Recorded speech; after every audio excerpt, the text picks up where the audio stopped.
Ele morreu. Não posso acreditar como vou ficar sem o meu Salvador. Tantos milagres e tanta sabedoria. Era uma alegria caminhar com meu Senhor. Mas Ele morreu. Mas eu ouvi sobre a água caminhar, eu ouvi matar a fome daquela multidão. Todos sedentos o seguiam, com alegria comiam aquele peixe e aquele pão.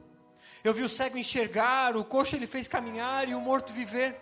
Ele só pode ser o Filho de Deus, o Messias dos judeus. Não poderia morrer, mas Ele morreu. Esperávamos que nos livrasse da opressão, com sua poderosa mão conquistaria o reino de Israel, se assentaria no trono, Ele deveria ser o dono, aquele que foi enviado do céu. Ele morreu, mas disse que ressurgiria, mataria a própria morte, mas hoje é o terceiro dia, que agonia, fomos entregues à própria sorte. Mas dizem que Ele ressuscitou, que fim levou a nossa esperança? Se eu não vir o sinal dos pregos na mão, será a confirmação de que perdemos a herança. Mas espere, posso ver as marcas do prego. Agora não nego, que tolo fui eu. Perdoa minha incredulidade. Digo a verdade, Tu és o Senhor e Deus meu.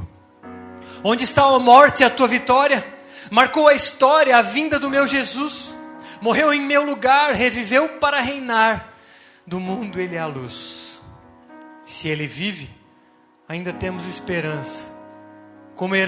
Como criança, esperarei seu retorno triunfal. Aguardarei a eternidade, o fim de toda a maldade, a derrota definitiva do mal. Senhor Jesus, cremos que Tu estás vivo. Tu estás nesse lugar. Tu estás tanto assentado à direita de Deus Pai Todo-Poderoso, quanto por meio do Teu Santo Espírito, habitas em nosso meio, habitas em nossos corações, e Tu nos traz essa mensagem de esperança todos os dias de nossas vidas, dizendo: eu venci a morte, não há por que se desesperar, porque eu venci a morte, e Tu estás vivo em nosso meio, vivo nessa igreja, vivo em nosso mundo, vivo em nossos corações.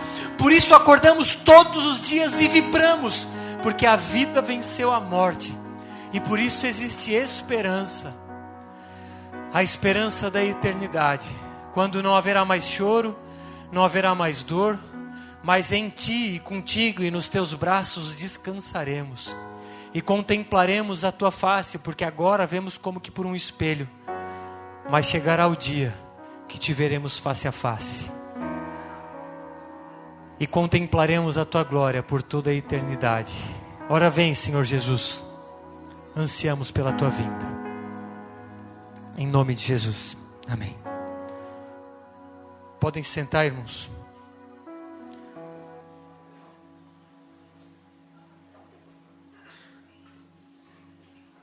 Sejam todos muito bem-vindos. Temos lugares aqui no meio. Fiquem à vontade. Irmãos, sem demora, dando continuidade à nossa série, lembrem-se, estamos numa sequência de ministrações, uma série chamada Confissão de Fé Viva. Irmãos, estão no chão aí, se quiser tem cadeiras aqui, tá? Fiquem à vontade. Tem gente que gosta do chão. Irmãos, estamos pregando sobre tudo aquilo que nós cremos. Então é uma série, uma sequência de várias ministrações, e estamos detalhando tudo que nós, da Igreja Aviva, cremos. E hoje nós estamos na sexta ministração. A quinta, que foi semana passada, foi intitulada Jesus, a nossa satisfação e a cura da nossa ansiedade. Quando falamos que nós vivemos uma vida de ansiedade porque sabemos que não conseguimos controlar o futuro. Não conseguimos controlar as circunstâncias e por isso vivemos ansiosos. Mas Jesus diz, por meio de Paulo, não andeis ansiosos por coisa alguma, antes Deus sabe de todas as nossas orações. Então não há por que nos ansiar se Deus é soberano e cuida de todos os detalhes. E assim falamos sobre Ele ser a cura da nossa ansiedade e a nossa plena satisfação. Hoje vamos falar sobre: por que estáis desanimado? Ele vive. E vamos discorrer a respeito do caminho dos discípulos no caminho de Emaús. Mas antes de falar sobre especificamente a passagem, eu quero trazer alguns dados do Ministério da Saúde para vocês. Dados do ano de 2016. O ano de 2016 foram calculados cerca de 11.433 casos de suicídio no Brasil. Isso significa que numa média de 31 casos por dia de suicídios no nosso país em 2016. Imagino eu que com as coisas que temos visto, esses números têm aumentado. O fato é, irmãos, imaginem que 31 pessoas em média se suicidaram no ano de 2016. E vocês têm visto reportagens e mais reportagens de jovens que se matam, e sobretudo jovens, né, muitos, ou tentam o suicídio cortando braços, cortando pulsos, tentando se jogar, tentando se jogar na frente de caminhão, enfim, de tantas formas. Eu pude ouvir uma história essa semana de um cara que tentou se jogar na frente de um caminhão. E ele não sabe. Ele se jogou na frente do caminhão. E ele não sabe como é que ele foi liberto daquela situação. Ele de bicicleta, com o objetivo de se matar, ele foi decididamente em frente ao caminhão. E por algum motivo um caminhão conseguiu desviar dele. E ele está vivinho da Silva. E ele agradece a Deus, enfim, contou a sua história, diversas coisas que aconteceram. Mas o fato é que as pessoas estão tristes, as pessoas estão desanimadas, as pessoas estão depressivas, as pessoas estão cansadas. Não precisa levantar a mão, mas levanta a mão lá dentro do coração. Quem é que está cansado? Quem é que está desanimado? Quem é que está cansado que amanhã é segunda-feira e vai ter que acordar para trabalhar? Quem é que gostaria de amanhã, quando o despertador tocar, desligar o despertador e ficar dormindo a semana inteira, porque não quer acordar? Quantos de vocês aqui não querem encarar a realidade, porque estão cansados e sobrecarregados, e não aguentam mais a vida que vivem? Quantos aqui estão desanimados? Não precisa responder, responda lá dentro do seu coração. O fato é que inúmeras pessoas estão cansadas da vida, seja por traumas, seja por decepção, seja por depressão e um problema químico no organismo. Mas agora eu faço outra pergunta: quantos daqui estão desanimados sem um motivo aparente? Quantos aqui estão desanimados e não sabem por que estão desanimados? Porque tem casa, tem família, tem comida, tem emprego, tem tudo, e ainda assim não encontram um motivo para levantar na segunda-feira para ir trabalhar. Quantos se encontram assim, sem sonhos? Existe uma frase que fala que aquele que não sonha, não vive. Homens que não sonham, que não olham para o amanhã com perspectiva, não vivem, mas sobrevivem. E quantos daqui estão sobrevivendo, cansados, desanimados, sem simplesmente deixa a vida me levar? O fato é que os casos de depressão têm aumentado assustadoramente, seja por ansiedade, mas sobretudo há um início, alguma coisa, claro, desconsiderando os momentos de trauma, mas há pessoas cansadas, sobrecarregadas, desanimadas, como eu disse, sem uma causa aparente. E a palavra ânimo, ela vem do latim, animus, que significa espírito, alma, coração, como sendo a sede da coragem, dos desejos e das paixões. E desânimo, então, seria a ausência de entusiasmo, de vontade, de coragem, ou seja, um corpo sem alma. Pessoas levando um dia após o outro, empurrando a vida com a barriga, deixando a vida me levar, a vida leva eu. Mas vamos entender, olhando para esse texto, já vou pedir para que vocês abram em Lucas 24, verso 13. Vou pedir para alguém trazer água, por favor. Vamos perceber dois homens cansados e desanimados. Vamos entender o porquê que estavam assim. Lucas capítulo 24, verso 13. A gente não vai ler a passagem inteira agora, a gente vai lendo ela aos poucos, porque ela é um pouco grande. Vamos ler do 13 até o 17 agora. Quem quiser acompanhar pela tela. Naquele mesmo dia, 2 deles estavam indo para um povoado chamado Emaús, a 11 quilômetros de Jerusalém. No caminho, conversavam a respeito de tudo o que havia acontecido. Enquanto conversavam e discutiam, o próprio Jesus se aproximou e começou a caminhar com eles. Mas os olhos deles foram impedidos de reconhecê-lo. E lhes perguntou: sobre o que vocês estão discutindo enquanto caminham? Eles pararam com os rostos entristecidos. O que estava acontecendo? Jesus havia morrido. O Salvador dos judeus, aqueles que eles aguardavam que fosse o Messias, morrera. 2 discípulos de Jesus caminhavam de Jerusalém para um vilarejo chamado Emaús, iam percorrer 12 quilômetros de caminhada. Estavam tristes, desanimados. De repente aparece Jesus, mas eles não sabiam que era Jesus. O texto diz, no verso 16, que os olhos deles estavam como que impedidos de o reconhecer. Então eles caminhando, tristes, de repente chega um homem que eles não reconheceram quem era, e o homem pergunta: o que vocês estão tristes?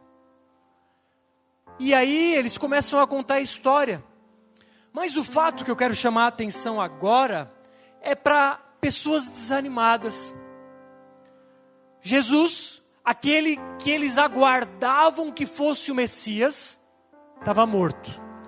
Um cara que eles haviam visto fazer milagres, um cara que eles tinham caminhado junto, tinham ouvido diversos ensinamentos, um cara que eles viram multiplicar pães e peixes, um cara que eles viram andar talvez sobre as águas, um cara que eles viram muitas coisas, muitos milagres.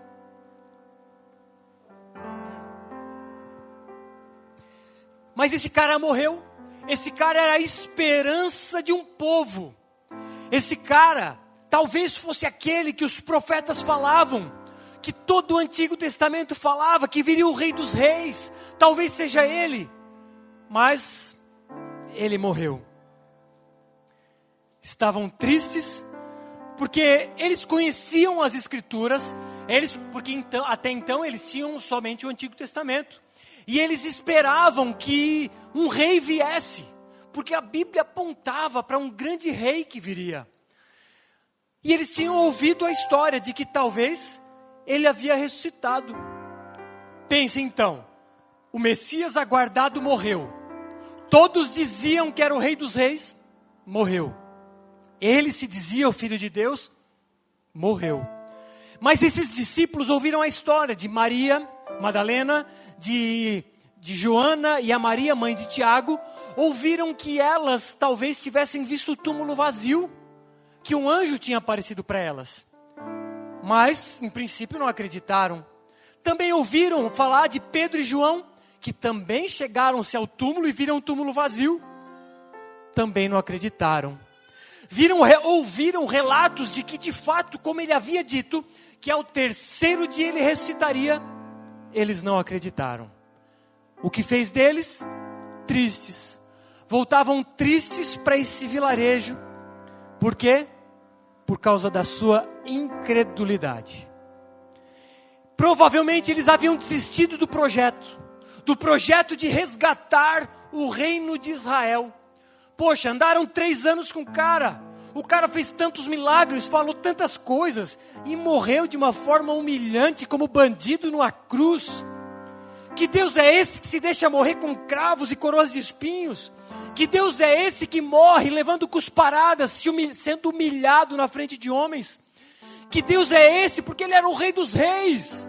Ele deveria vir com poder, com majestade, sentar num trono com uma coroa de ouro, não uma coroa de espinhos. Eles esperavam esse, porque quando eles liam as Escrituras, eles enxergavam um trono, não uma cruz. Eles enxergavam uma coroa reluzente, não uma coroa de espinhos. Eles enxergavam um rei que viria em glória, não um rei que morreria na cruz do Calvário. Mas o fato é que eles estavam tristes e desanimados por falta de fé. Eles sabiam de tudo isso, eles sabiam das Escrituras, ouviram falar, viram coisas, mas faltava-lhes fé. Quero dizer com isso que muitos de nós estamos tristes, cansados, desanimados por falta de fé. Porque se nós crêssemos de verdade que Jesus morreu e ressuscitou literalmente, estaríamos fervilhando, borbulhando e pregando aos quatro ventos que Ele ressuscitou. Onde está, ó morte, a tua vitória? Onde está, ó morte, o teu aguilhão? Ele ressuscitou. Mas nós estamos cansados, sobrecarregados e... deixa que o pastor prega, eu vou descansar um pouco, eu estou muito cansado. Eu vou ver umas mídias sociais aqui, porque preciso distrair a mente. E a nossa mente cauterizada, envolta em tanta tecnologia, tanto entretenimento, e não percebemos de onde vem o cansaço e o desânimo. Mas sobretudo eu digo-lhes, da falta de fé, da falta de confiar que Cristo, o Filho do Deus vivo, morreu, mas ressurgiu dentre os mortos. Se crêssemos no coração sobre isso, se crêssemos isso de verdade, estaremos extasiados, pregando aos quatro cantos dessa terra, porque embora a gente creia aqui, a gente não creia aqui, ou talvez de 100% que a gente creia aqui, talvez 10% desceu ao coração. Cremos de verdade que Ele ressuscitou dentre os mortos e venceu a morte, e nele ressuscitaremos, e com Ele viveremos e reinaremos na eternidade. Cremos de verdade nisso? Ou nos falta fé? Ou os nossos olhos estão como que impedidos de reconhecer como estavam os olhos deles? Eles desistiram desse projeto, o líder deles havia morrido, porque eles perceberam uma grande dificuldade.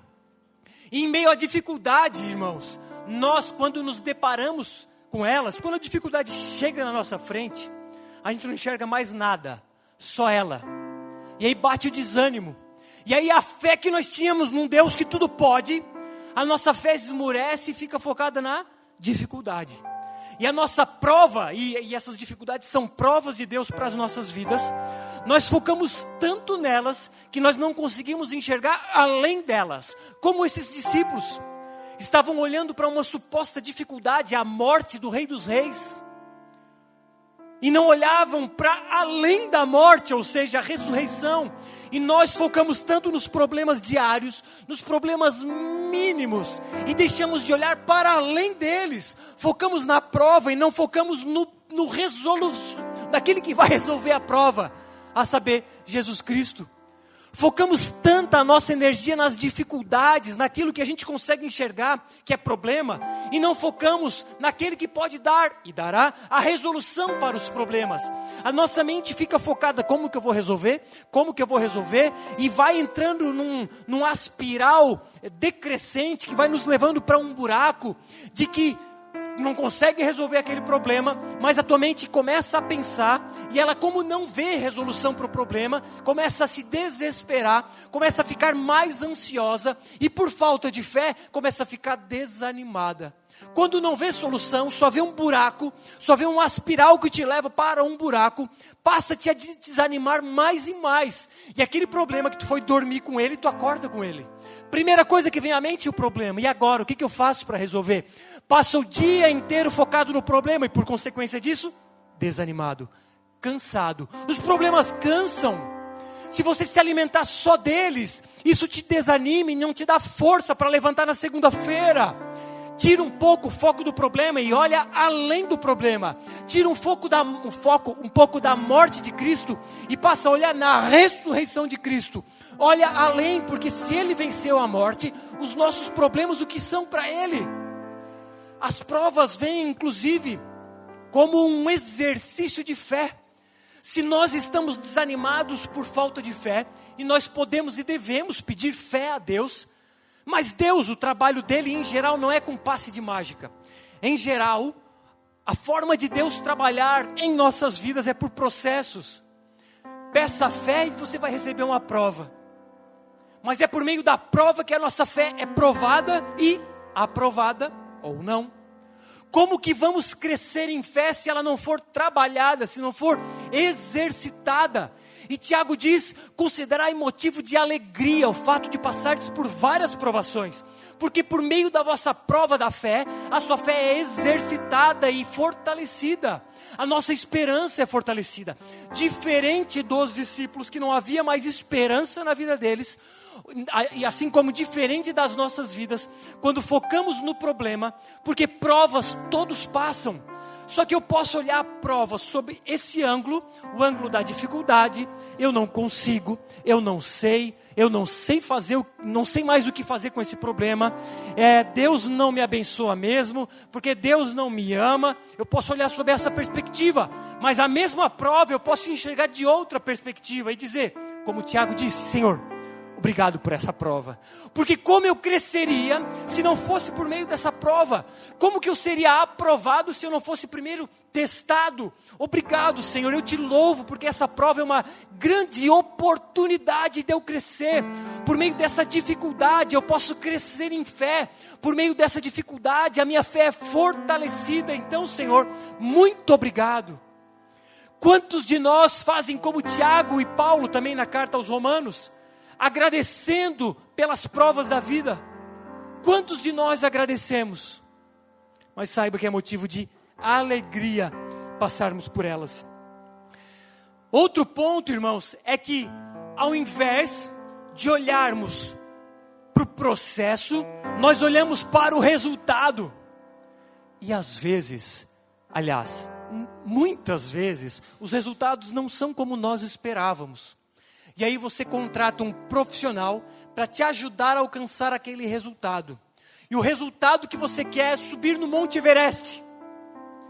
E até ontem passou um filme. E pessoas, eu não vi, mas eu vi no comercial. E acredito que naquele filme pessoas morreram na subida do Everest. Por quê? Porque perseguiram um resultado. Porque ao invés de focar no processo, focaram no resultado final. E o resultado final era subir o Everest. Isso custou a vida deles. Vale a pena focar num resultado às custas de qualquer coisa? É óbvio que não.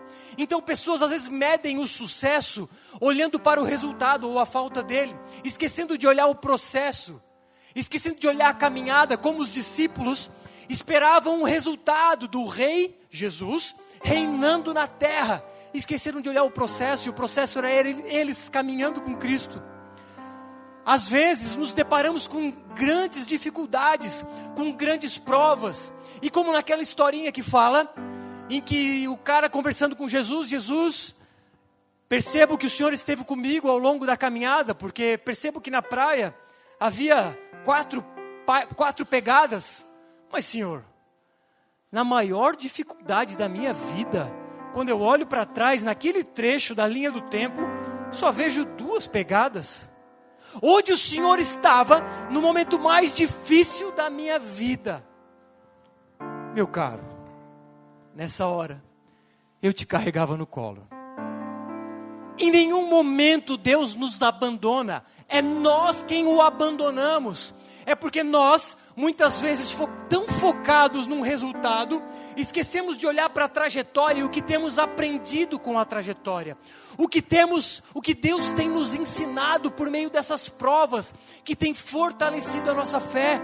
Focamos tanto, às vezes, no resultado positivo ou negativo, que esquecemos de olhar para tudo que aprendemos no dia a dia. Mas, nessa caminhada para Emaús, Jesus nos convida, vamos olhar para o processo, vamos olhar para tudo que Ele tem nos ensinado por meio dessas dificuldades.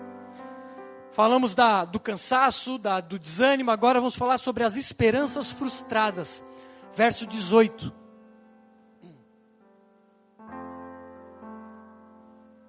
Um deles, chamado Cleopas, perguntou-lhe: você é o único visitante em Jerusalém que não sabe das coisas que ali aconteceram nesses dias? Que coisas? Perguntou ele, no caso de Jesus. O que aconteceu com Jesus de Nazaré? Responderam eles. Ele era um profeta, poderoso em palavras e em obras diante de Deus e de todo o povo. Os chefes dos sacerdotes e as nossas autoridades o entregaram para ser condenado à morte e o crucificaram.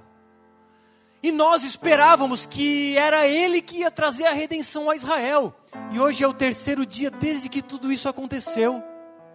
Algumas das mulheres entre nós nos deram um susto hoje. Foram de manhã bem cedo ao sepulcro e não acharam o corpo dele. Voltaram e nos contaram que tinham tido uma visão de anjos que disseram que ele está vivo.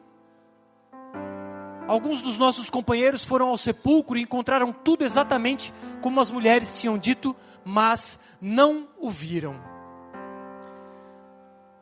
Eles eram judeus. Esses 2 discípulos eram judeus. Eles tinham o Antigo Testamento em mãos. Só que eles interpretaram errado o Antigo Testamento. Como eu disse, eles esperavam que o Messias viria e reinaria na terra. Eles só conseguiam enxergar a glória do rei que viria. Eles só conseguiam enxergar todo o poder e majestade que ele teria acabando com seus inimigos. Eles não conseguiam enxergar a humilhação. Jamais imaginariam que o Rei dos Reis morreria de forma humilhante numa cruz. Eles esperavam glória, poder, milagres, maravilhas. Jamais uma morte humilhante. E incrível que esse mesmo erro que os judeus cometeram lá no passado, que impediram eles de reconhecer Cristo, é o mesmo erro que muitos de hoje cometem. Quando olham para Cristo como aquele que vai trazer toda a prosperidade material e todos os benefícios materiais que eu posso ter, que olham, só querem saber de milagres e esquecem que Jesus se encontra conosco no sofrimento. Que Jesus na beira da praia nos carrega no colo quando estamos sofrendo. Porque na cruz ele veio para se humilhar, para nos servir e para se igualar a nós no sofrimento. Encontramos-nos com Jesus quando sofremos. É claro que celebramos a vitória, celebramos as bênçãos, é verdade, mas longe de focarmos apenas nelas.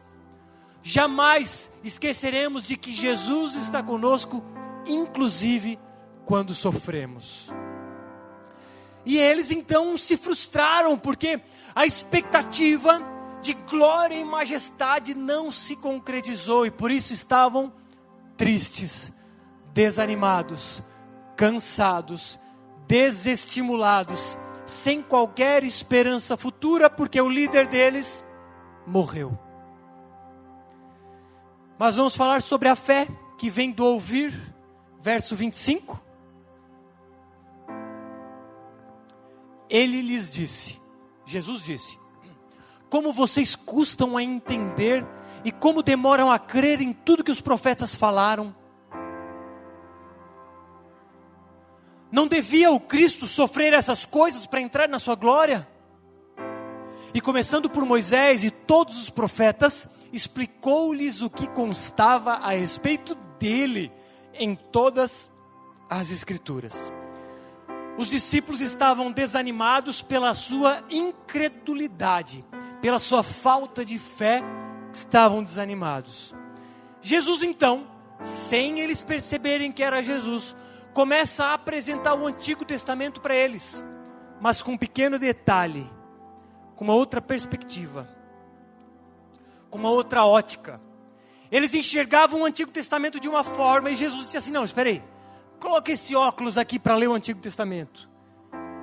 E Jesus começou a apresentar a si próprio, olha só, explicou-lhes o que constava a respeito dele em todas as Escrituras. Ele começou a mostrar que os profetas falavam de Cristo, que Moisés apontava para Cristo, que Davi apontava para Cristo, que Abraão apontava para Cristo, e todas as demais profecias e escritos apontavam para ele. Por exemplo, a Páscoa. A Páscoa, irmãos, do que se trata? A Páscoa é uma festa dos judeus originalmente. Foi uma festa instituída há mais ou menos 3.500 anos atrás. O povo judeu, este povo aí, o povo de Jesus, estava vivendo na escravidão do Egito. todos já ouviram daquelas 10 pragas no Egito, né? Que Deus lançou 10 pragas para que o Egito libertasse o povo hebreu. Pois bem, a 10ª praga foi a praga que, vamos dizer, inaugurou a Páscoa. O que aconteceu? Deus disse: vocês vão sacrificar animais. Estes animais, o sangue deles, vocês vão passar nos umbrais das portas de vocês. Porque nesta noite, o anjo da morte passará sobre o Egito, e este anjo matará todos os primogênitos das casas em que o sangue não estiver na porta. Então pense, o povo hebreu sendo escravizado dentro do Egito. Deus disse: eu vou libertar vocês da seguinte forma: sacrifiquem animais, passem o sangue nas portas, e o anjo da morte passará por cima. Por isso Pessá, Páscoa, significa Pessá, de passagem. É a passagem não para uma nova era, para um novo tempo, não. É a passagem do anjo da morte sobre o Egito, matando os primogênitos dos egípcios. E assim se dá. Os primogênitos dos egípcios são mortos, os hebreus não são mortos e eles fogem. Eles saem, passam pelo Mar Vermelho em direção à Terra Prometida, e isso é a Páscoa dos judeus. E essa festa então inaugurada nesse tempo, ela deveria ser comemorada para sempre. E eles sempre então, de tempos em tempos, anualmente, precisavam comemorar essa festa que durava uma semana, com pães sem fermento, com ervas amargas e com sacrifício de cordeiro. E Jesus comemorou essa festa. Jesus, na noite em que foi traído, reuniu os seus discípulos. Lembra? Ele repartiu o pão, como nós vamos fazer hoje, deu o cálice do vinho para eles, ele lavou os pés dos discípulos. Tudo isso era a festa da Páscoa sendo comemorada por Jesus, a festa dos hebreus. Mas, na sexta-feira então ele faz isso, na sexta-feira, a última ceia, ele morre, é crucificado na sexta-feira, 3 dias depois, ao terceiro dia, no domingo, ressuscita, e aí então nós cristãos comemoramos agora a ressurreição de Cristo. Por isso a nossa Páscoa, vamos dizer que é uma releitura. Não comemoramos a saída mais do povo hebreu do Egito, mas comemoramos a ressurreição de Jesus, que se deu logo após a comemoração da Páscoa. Fechado parênteses para explicar o que é a Páscoa, o fato é que Jesus falava sobre o Antigo Testamento dizendo: olha, esse aqui é o Jesus, esse aqui é o Messias. Começou então a dar uma nova perspectiva do Antigo Testamento. Muitas vezes é necessário olharmos para as Escrituras com outros olhos. Às vezes nos dão um determinado óculos para entendermos ela, mas temos então uma inadequada interpretação como os judeus tiveram. Precisamos enxergar Jesus do início ao fim da Bíblia. Davi não pode ser ensinada, a história de Davi não pode ser ensinada para estimular a gente igual, para sermos iguais a Davi, porque devemos derrubar o gigante que há. Não. Davi aponta para Cristo. Moisés é o libertador, eu sou Moisés, eu vou libertar um povo. Não. Moisés aponta para Cristo. Não podemos olhar, Moisés igual à minha vida, não, nem de perto. Moisés aponta para Jesus. Abraão sacrificando Isaque aponta para Jesus. Davi, o rei dos reis, o rei dos hebreus, aponta para Jesus, o rei dos reis. O Antigo Testamento deve ser lido com a ótica de Cristo. Então às vezes é necessário mudar a perspectiva com que lemos as Escrituras. E assim Jesus dá uma nova perspectiva para eles. Verso 28. Ao se aproximarem do povoado para o qual estavam indo, Jesus fez como quem ia mais adiante. Mas eles insistiram muito com ele: fique conosco, pois a noite já vem, o dia já está quase findando. Então ele entrou para ficar com eles. Então Jesus deu uma nova perspectiva das Escrituras para eles, e eles disseram, e Jesus disse: agora eu vou seguir o meu caminho. Eles ainda não tinham percebido que era Jesus. E eles disseram: não, vem com a gente, já está tarde. Quando nos são apresentadas as Escrituras com a ótica da graça do nosso Senhor Jesus Cristo, a gente quer saber mais. Ô, não para de falar. Ô, Marlon, fala mais, cara. Fala mais. Ô, Dudu, quero mais, cara, quero mais. Onde é que se compra livro da Bíblia? Não, quero outra Bíblia. Não, onde é que se estuda aí na igreja? Não, eu preciso mais, eu quero mais. Porque à medida em que tu escuta do Evangelho da Graça, tu diz assim, não, por favor, me fala mais. Quantos de nós já pregamos para pessoas sedentas que diziam, não para, fala mais, eu quero mais. Por outro lado, às vezes, a gente não quer saber demais. E quanto menos a gente se alimenta dela, da Escritura, menos a gente quer. Quanto menos Bíblia a gente tem, menos Bíblia a gente quer. Quanto menos a gente ora, menos oração a gente quer. Quanto menos Jesus a gente quer. Por um lado, quanto mais Jesus eu quero. Quanto mais Bíblia eu quero. Quanto mais oração que eu quero. Por outro lado, quanto menos eu ouço falar, menos eu quero. Quanto menos eu oro, menos eu quero. E assim por diante. E o fato é que essa espiral descendente te leva para um buraco de apostasia, de frieza espiritual e de desânimo, de abatimento. Por outro lado, nós vamos ver onde é que o outro lado leva. Verso 32.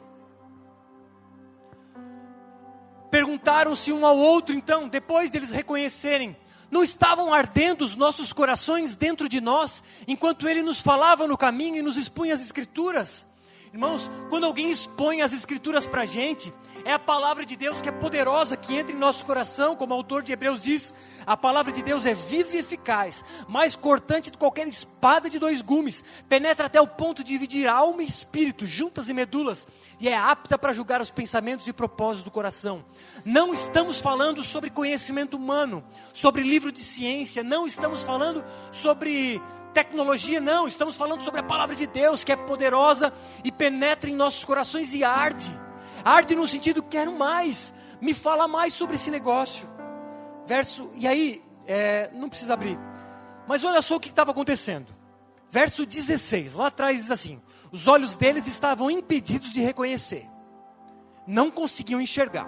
No verso 25, Jesus diz assim, vocês são insensatos e demoram para crer em tudo que os profetas disseram. E depois o verso 30, por favor. Quando estava à mesa com eles, tomou o pão, deu graças, partiu e deu a eles. Então os olhos deles foram abertos e o reconheceram, e ele desapareceu da vista deles. Olha só o que aconteceu. Desanimados, cansados, sem esperança, sem futuro, sem sonhos, de repente aparece um cara. Eles ouviram falar de uma possibilidade de ressurreição. E de repente vem um cara que começa a mostrar uma outra perspectiva das Escrituras. Começa a pregar para eles. E depois, quando essa pregação se transforma em uma ação prática de dividir o pão, os olhos deles foram abertos. Quantos de nós já não experimentamos isso? Alguém falou de um Deus. Alguém falou de uma mensagem de Jesus. De repente o Diego contou a sua história, o seu testemunho, porque aconteceu isso e aquilo quando ele encontrou Jesus. E ele me fala, e eu, sério? Tua vida mudou tanto assim? Não mudou tanto assim, mas me fala mais sobre isso. E ele começa a expor as Escrituras, começa a expor o Evangelho. E eu digo, nossa, a vida dele mudou. Ele está pregando algo para mim. E mais, ele vive aquilo que ele prega para mim. De repente, os nossos olhos são abertos. Escutamos histórias de pessoas, escutamos falar da Bíblia, vemos a Bíblia na vida dessas pessoas e de repente, os nossos olhos são abertos e nós dizemos, também quero. E aí nós começamos a reproduzir isso. E aí eu começo a falar, vocês não sabem, eu era assim, assim, assado, vocês me conhecem, e muitos aqui me conhecem o meu passado, e eu posso dizer, eu não sei o que aconteceu, eu sei que eu era cego e agora eu vejo. Mas isso que transformou a minha vida pode transformar o coração de cada um de vocês, caso ainda não tenha sido transformado. Os olhos de vocês podem ser abertos, caso ainda não foram. Basta ouvir histórias, basta ouvir falar da mensagem de Cristo, e de repente você tem uma experiência pessoal com Ele. E eu tenho certeza que quando você tem essa experiência, nada mais se comportará da mesma forma. Porque a minha vida mudou em um dia, no estalar de dedos. E claro, agora num processo diário de transformação. Mas Jesus, Ele falou e fez. E por isso que muitas vezes a nossa pregação não tem o efeito que deveria. E eu falo pregação aqui de cima ou em qualquer lugar. Porque às vezes falamos e não vivemos. E aí a nossa pregação não tem o efeito muito diferente de Jesus, que viveu aquilo que pregou, obviamente. E finalizando, o último ponto, Jesus está vivo. E Ele convida vocês para terem uma experiência com Ele. Verso 30. Quando estavam à mesa com eles, tomou o pão, deu graças, partiu e deu a eles. Então os olhos deles foram abertos e o reconheceram, e ele desapareceu da presença deles. Então, eles ouviram relatos, ouviram a palavra e no final tiveram uma experiência pessoal com eles. Jesus repartiu o pão com eles. Às vezes, nos falta esse ponto, essa experiência. Até ouvimos falar, ouvimos a mensagem. Não quero aqui dar mais ênfase à experiência do que ela merece, mas ela faz parte. Quem já viveu experiências aqui, fique com elas e traga a si os ensinamentos que ela te trouxeram, mas saiba que elas fazem parte de nossas vidas. Não podemos tirar doutrinas a partir de experiências, mas o fato é que elas fazem parte de nossas vidas. E muitas vezes nós não vivemos essa experiência, seja qual for o motivo. Verso 33. Mas o fato é que quando a gente vive essa experiência, acontece isso aqui. Levantaram-se e voltaram imediatamente para Jerusalém.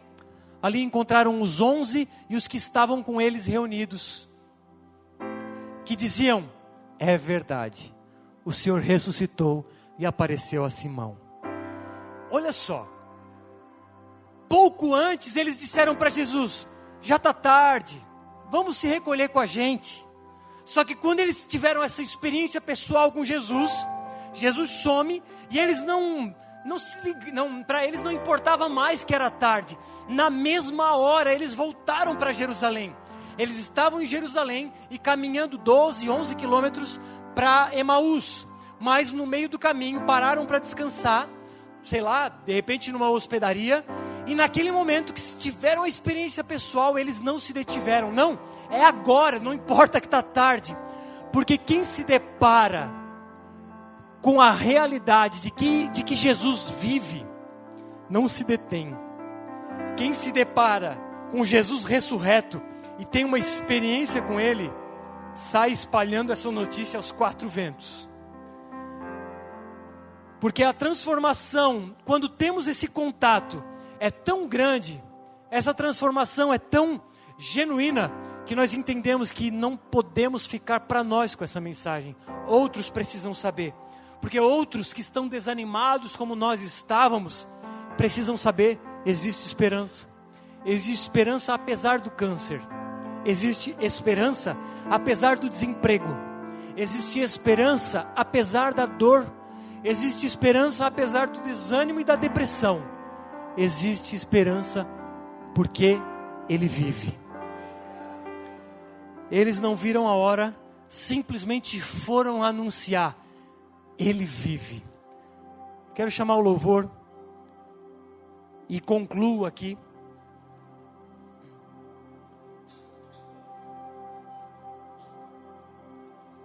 Resumindo, muitos cristãos vivem cansados e sem esperança, desanimados com a vida, não conseguem enxergar um futuro pela frente. Acordam amanhã na segunda-feira sem vontade de acordar, com desejo de dormir a semana inteira, porque não conseguem sonhar. Cansados, sobrecarregados, sobretudo muitas vezes por falta de fé. Por isso, irmãos, peçam fé, que Ele dá. Só que muitas vezes Ele vai dar mediante provas. E não olhe para a prova sob a perspectiva do sofrimento. Olhe para a prova sob a perspectiva da oportunidade. Porque uma oportunidade na nossa fé será aumentada, será crescida. Não olhe para o resultado final, olhe para o processo, porque no processo Ele nos leva no colo. Na dificuldade, agradeça e glorifique, e perceba o quanto você tem aprendido mediante o sofrimento, mediante essa prova. Mas apesar do sofrimento, saiba, existe esperança. Se você ouviu falar de um Jesus que ressuscitou, se você ouviu a respeito do seu evangelho, eu ministrei para você aqui uma mensagem de esperança, dizendo que apesar dos seus problemas, Ele vive, e existe esperança na vida, ou, se for o caso, no pós-vida, porque não morreremos e desapareceremos, mas com Ele ressuscitaremos, e a ressurreição dEle nos traz essa esperança, essa expectativa de que com Ele ressuscitaremos, e lhes enxugará dos olhos toda lágrima, e já não existirá mais morte, e já não haverá luto, nem pranto, nem dor, porque as primeiras coisas passaram. Então, irmãos, da mesma forma que os discípulos, se estamos desanimados, mas ouvimos falar de um Jesus que ressuscitou dentre os mortos, mas ouvimos falar de uma mensagem do Evangelho da cruz, agora mediante aquilo que ouvimos, podemos ter uma experiência com Ele, podemos ter um encontro genuíno com Ele. Por que não termos esse encontro agora? Nós vamos agora fazer algo que Jesus nos ensinou, que fizéssemos até que Ele viesse, que é celebrarmos a sua morte e ressurreição.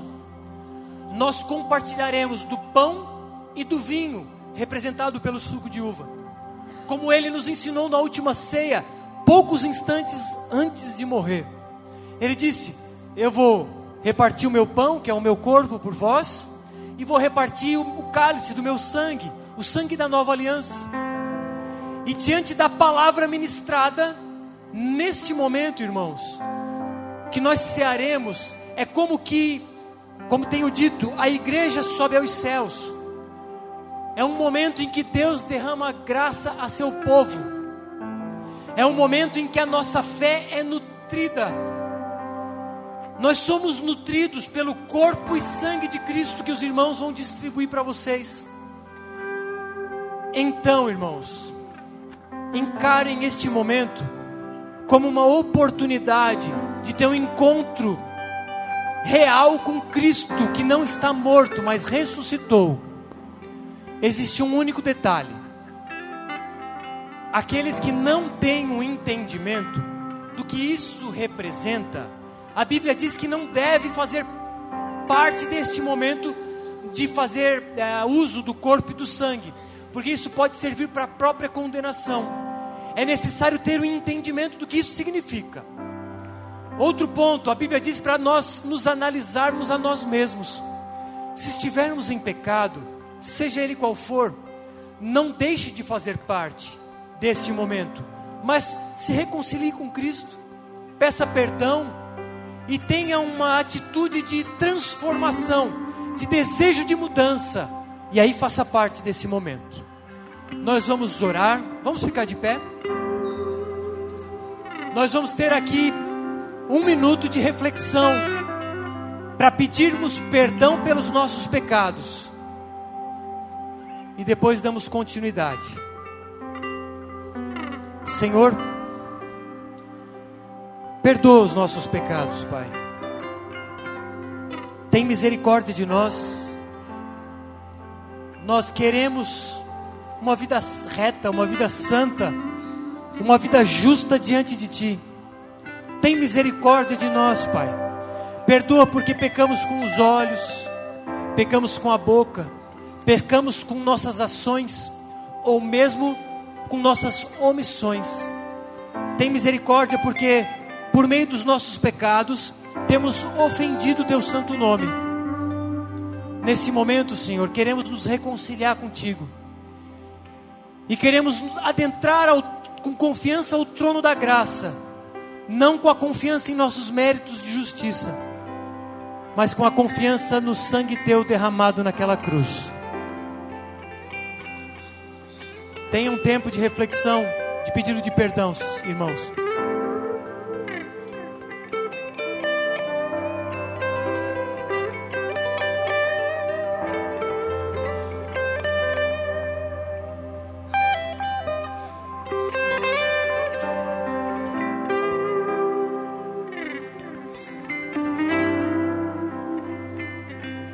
Agora podem se chegar, aqueles que têm o entendimento, podem chegar e pegar o pão e o cálice. Podem chegar, por favor, irmãos.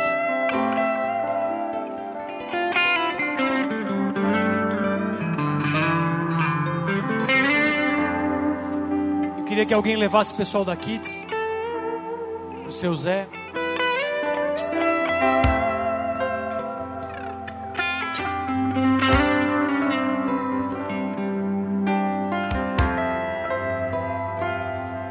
Se mantenham meditando no pedido de perdão a Deus e no pedido de ter uma experiência próxima com Cristo, porque nesse momento é como que nos assentássemos à mesa celestial. É como se a igreja subisse aos céus e se assentasse na mesa com Cristo ressurreto, que reparte o pão com a sua igreja, que reparte o próprio corpo em nosso benefício, porque o sangue dele foi derramado em nosso favor.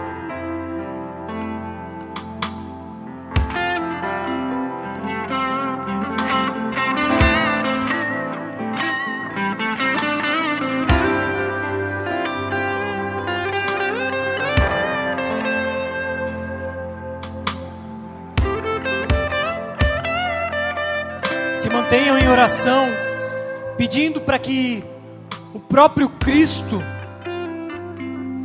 crie essa experiência de proximidade com Ele, a ponto de transformar corações que precisam ser transformados. Porque saibam, irmãos, é o momento que nós nos assentamos à mesa com Ele. Ele derrama de sua graça à sua igreja.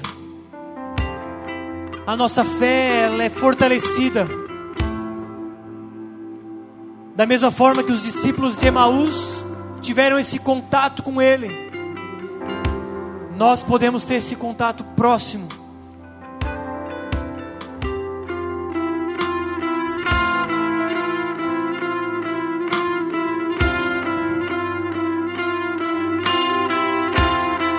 Nós podemos experimentar do próprio Cristo.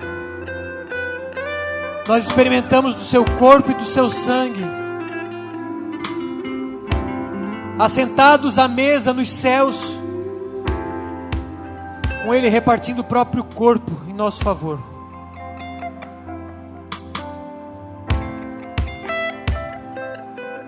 Pode levar para Kids lá.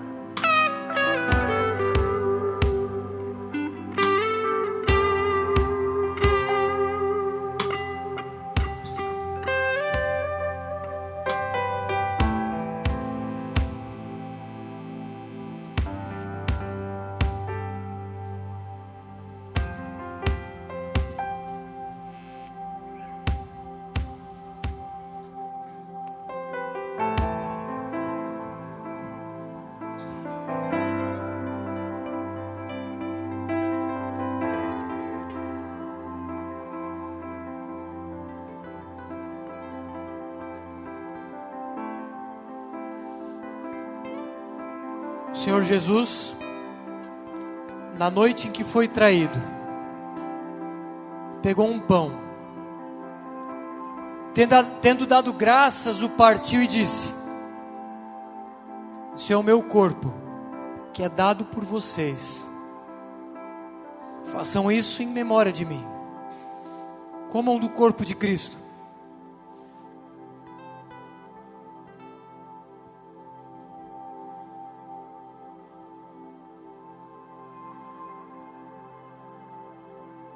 Corpo de Cristo, que foi moído e transpassado em nosso favor. Que momentos após Ele fazer esse ato, Ele no jardim do Getsêmani orava e dizia: "Pai, se possível, afasta de mim esse cálice, mas que não seja feita a minha vontade, mas seja feita a tua." E Jesus enfrentou o cálice da ira de Deus. e teve o seu sangue derramado em nosso favor. Do mesmo modo, depois da ceia, pegou também o cálice, dizendo: esse cálice é a nova aliança do meu sangue. Façam isso todas as vezes que o beberem, em memória de mim. O sangue de Cristo foi derramado em nosso favor. Portanto, bebam desse sangue.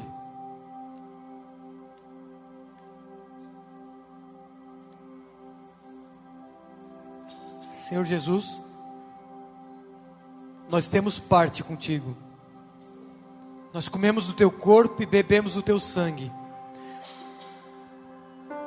E mediante sofrimento intenso, dor intensa, não só física, mas recebias a face da ira do Deus Pai naquela cruz em nosso favor, tu morrias. E hoje celebramos não só a morte, mas a ressurreição. O túmulo está vazio, porque vives. Hoje o Senhor vive e reina sobre tudo e sobre todos. Tu vives em nosso meio e por isso temos esperança. Não desanimamos, mas esperamos em Ti. Não só nesta, mas na vida do porvir. Porque Ele vive.